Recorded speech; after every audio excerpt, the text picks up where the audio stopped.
Honorable Thierno Alassane Sall, vous avez la parole. Guy Marius Sagna se prépare.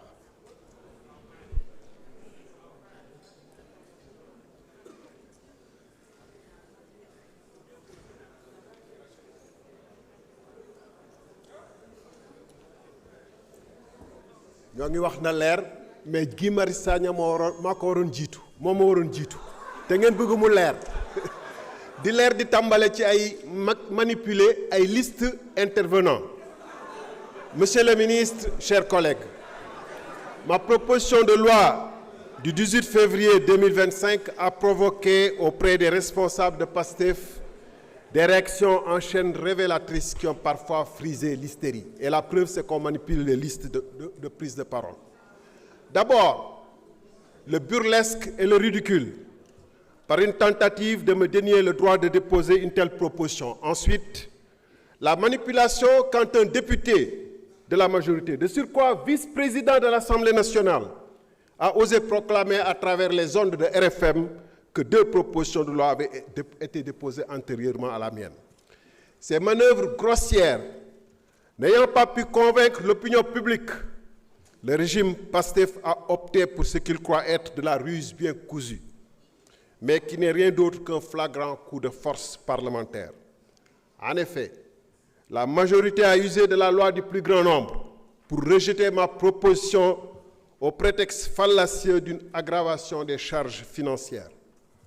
Ce rejet infondé de ma proposition ne visait rien d'autre qu'à permettre au PASTEF de reprendre l'initiative pour aménager la loi d'amnistie à sa convenance. En effet, tout le monde aura compris que l'abrogation totale est inacceptable pour le régime actuel, dont les chefs ont négocié les termes de l'amnistie. C'est ce qui explique le dilatoire et le clair-obscur que l'exécutif et ses députés entretiennent depuis 1 an. Au fin d'aménager la loi à sa convenance, le système PASTEF a conçu un camouflage juridique honteux sous la forme d'une pseudo-loi d'interprétation,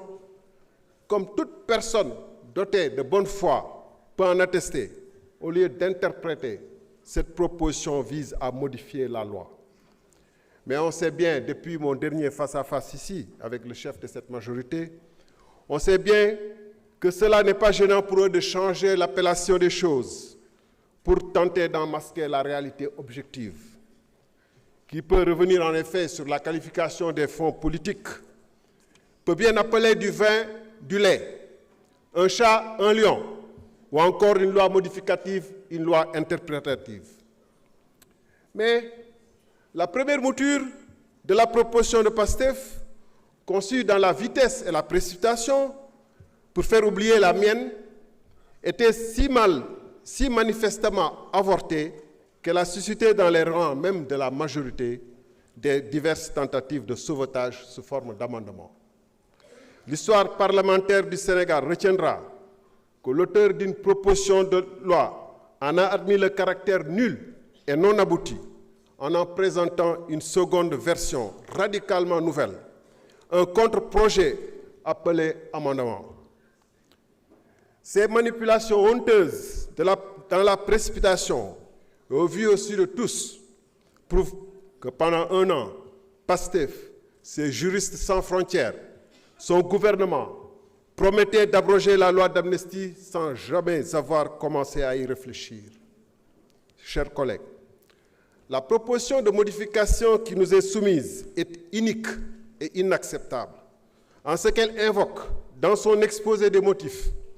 les droits intangibles et inaliénables des victimes pour justifier la modification des dispositions de la loi. Mais par un tour de passe-passe juridique,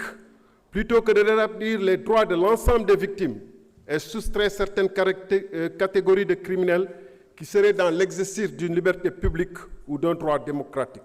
C'est bien la première fois qu'une proposition de loi protège ouvertement des criminels au détriment de leurs victimes. Là agit une monstruosité juridique, une aberration morale, pour paraphraser un défenseur des droits de l'homme. En vous arrogeant le droit de définir seul ce qui est bon pour le pays, vous excluez les organisations de la société civile qui demandent la concertation, en prétextant détenir seul la vérité absolue que vous confondez avec la majorité absolue, vous répudiez le manifeste des 22 universitaires qui, en mars 2024, avaient dit « Aucune disposition ni principe ne s'opposerait à une abrogation de l'amnistie après l'élection présidentielle. » da ngeen ne na leer mais da ngeen ne bu yëpp leer na am rek lu leer leneen ni bu mu leer. da ngeen ne manifestation am na ñu nekk ci biti bu manifester bàyyi leen ñu manifester. merci jërëjëf.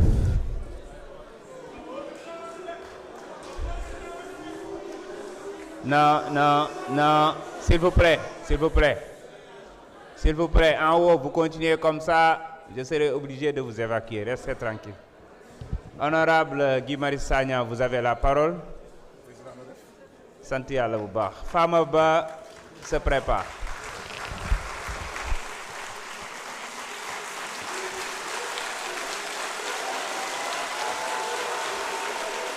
allez-y. mbokk yi nuyu naa leen bu dee président assemblée nationale dafa jalgati texte yi kenn mënu ci ànd waaye xam ngeen lan moo gën a bon mooy ku amul ay principe wala koo xam ne il a des principes à géométrie variable kii ma fi jiitu di ngeen gis benn interview vidéo mu naan je cite am na fooy toll xeer sax dafay tuuti journaliste bi da ko ne yéen ak ñoom diw ak diw yéen a nekkoon buntu assemblée ak ay xeer mu ne am na fooy toll xeer sax dafay tuuti muy justifier li xew 2011 man ma bokkoon ci j'étais le coordonnateur du M23 de la région de Tambacounda kon kan moo changé mu teg ci ne muy magnifier la révolution française ndaxte am na réew fu muy toll nit tey dee muy magnifier aux armes citoyens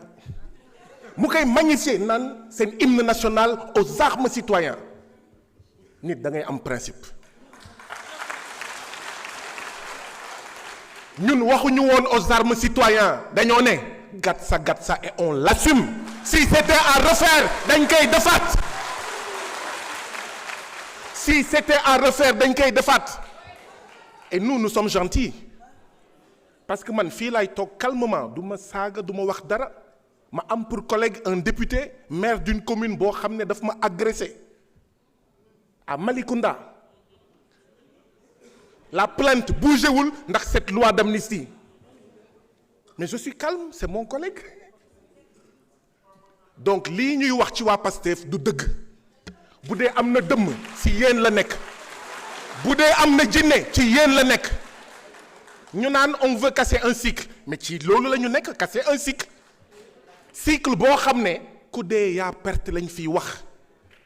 Ousmane Sonko ak Pastef ne duñ ko nangu tey duñ ko nangu ëllëg ku dee pertoo mais